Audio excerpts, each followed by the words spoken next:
Hi, it's Kuma. Welcome back to my channel and welcome to a new video. This video is going to be kind of a hodgepodge mishmash of things. To give some backstory, in a few weeks my friends and I are throwing a summer camp party for our friends. Friends are putting together different activities like wakeboarding, jet skiing, all that good stuff. I'm in charge of making some decor for a forest rave party that we are having. The idea is that we are in a magical garden. There's mushrooms, there's trees, there's hanging flowers. I thought it would be really fun to make paper mache mushrooms. So that's what we're doing in this video. I'm also making a floral chandelier as well. So a lot of different things will be made in this video, all for this magical party that hopefully will be as wonderful as I imagine it to be. My friend is also helping out with this, so our forces combined should hopefully make something really cool.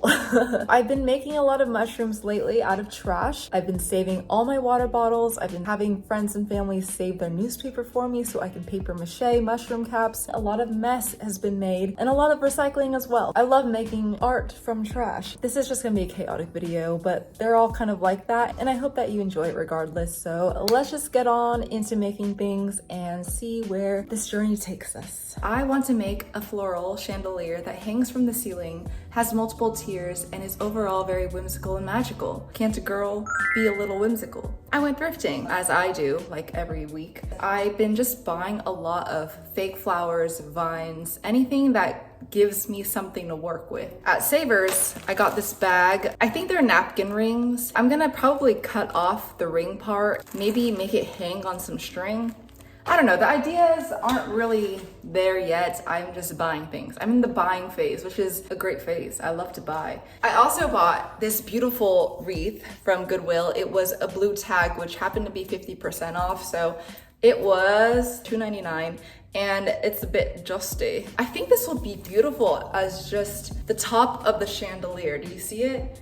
Went to Daiso just because. I got some vines and then I got more hydrangeas. I had a Michael's coupon for $5 off. Oh shit. I bought these metal floral hoops. These were 50% off as well, so they were pretty cheap. If that first chandelier idea doesn't work out, this definitely will. You have the multiple hoops so they can just be hanging. I just think it's perfect because my original idea was to use a hula hoop and I just don't think that's feasible. I'm just hoping that the way I see it and the way my hands make it align. Let's get started.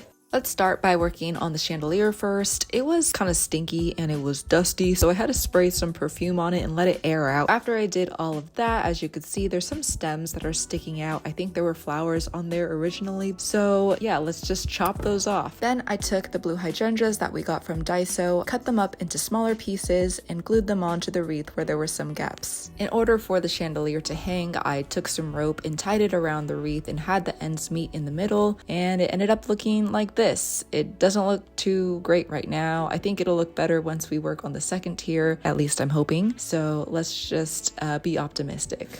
I haven't been doing the best job of documenting the chandelier process, but this is the second tier that I did. Instead of using the fake flowers that I got at the thrift store, my mom already had these hanging wisteria plants, so I thought this would be just a lot easier than having to string individual flowers together, and it worked out really well. I also attached these disco beads, and these are actually beads that hung in my doorway in the early 2000s. So I love giving it a new life and being able to reuse those, and I'm grateful to my mom for hoarding everything.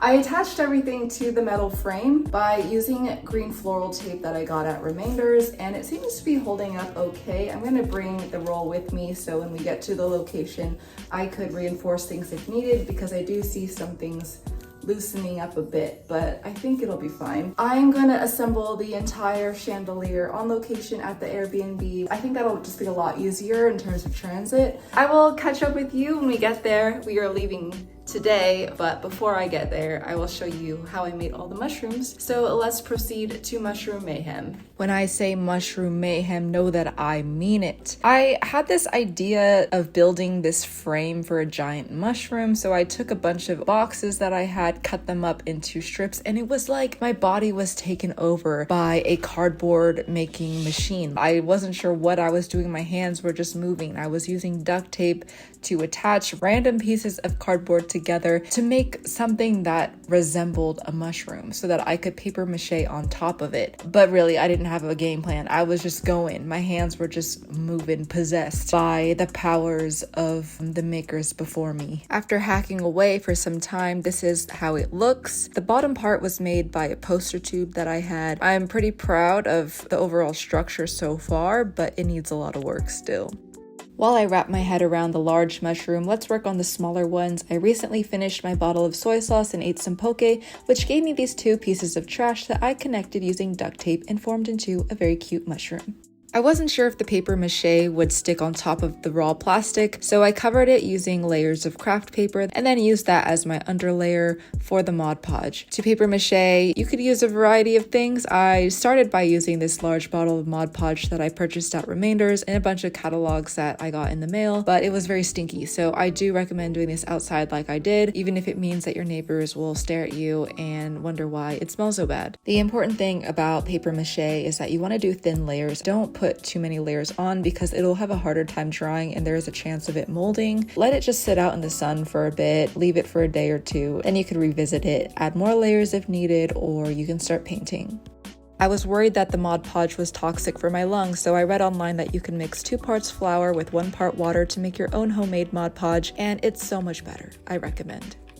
Once the Mod Podge is finally dried, then we can start painting. I did a few layers of white paint on the base and on the cap. Doing this also takes a lot of time because you have to wait for them to dry. You just have to come back the next day and put another layer over it. So I think overall there were 2 or 3 layers of white before I could get on to adding the color. For the color, I wanted a variety of mushroom colors, so this one I chose orange. Again, the cap, I think I did 2 layers of orange. Then you can add the spots. But then you have to do like 3 layers of white for the spots. Got to make sure that they are opaque enough. For the base, I just added some streaks of light brown. I wanted to add some dimension, so I added it more heavily at the very top and at the bottom of the mushroom so that it kind of emulates a shadow. I don't know if it did a great job of doing that, but I think it adds a little bit more visual interest to the mushroom overall. After many days of painting, we finally have our tiny mushroom. I think it looks really great, and I was so happy that I got to use a bunch of trash to make it.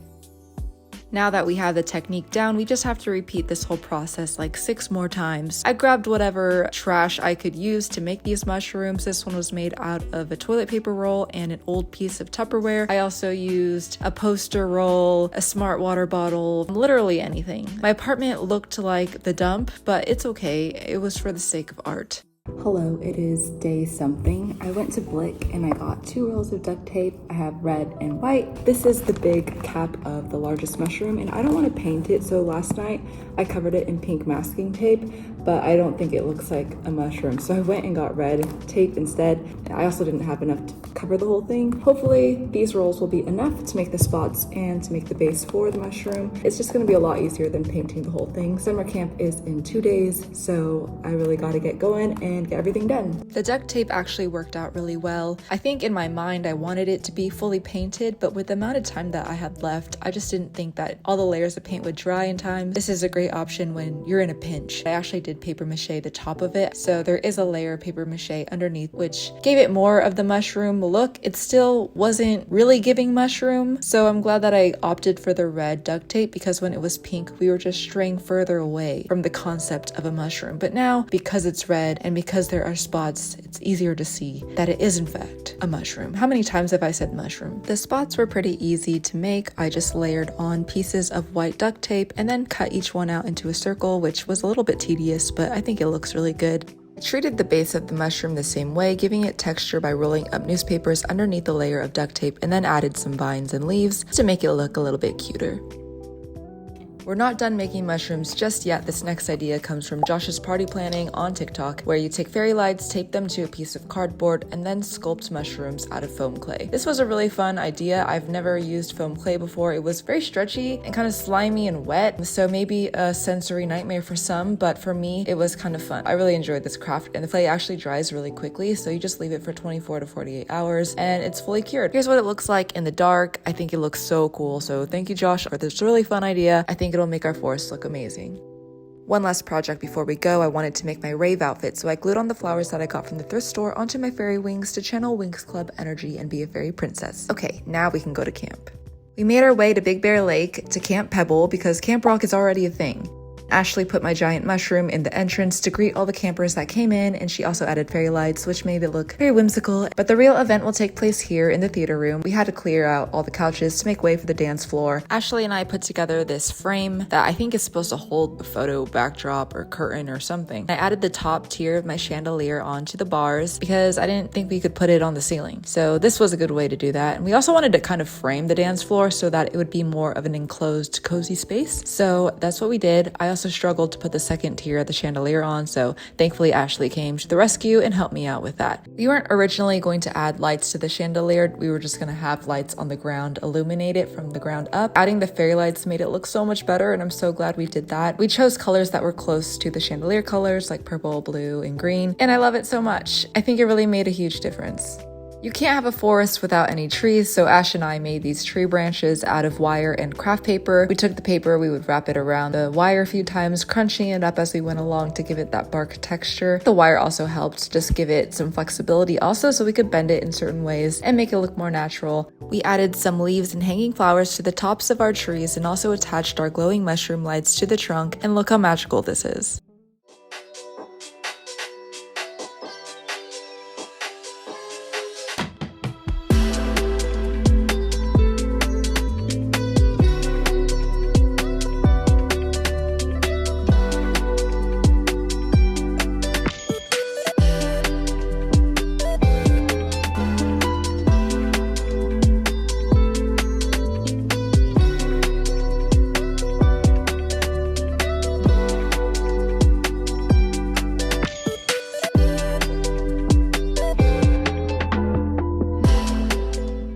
I just got back from summer camp last night and it was so much fun. It was such a great experience. I have my mushroom clip and a little mushroom pillow to commemorate and wrap things up. I met so many new friends and got to rekindle a lot of friendships with people that I don't get to see very often, so that was amazing. And everyone had nothing but good things to say about all the decorations that Ashley and I put together. I felt very proud of us for making that happen and making it magical. I don't know how we're going to top that in the future, but we'll find a way. I think this trip was especially meaningful because I just moved to LA this year and I didn't really know anyone prior to that. I mean, I came here with my partner and I'm very grateful for him, but I also really love and crave friendship. I think of friends as like my extended family, so being here has been a little bit lonely. The trip was kind of a nice reminder that I have amazing people in my life and there's always the opportunity to meet new people too. It made me really happy, and I think it really like healed something from within because yeah, like I said, it's been kind of hard to make friends. I'm really happy that I was able to go and thankful that I could film some of it for you. Also, market update.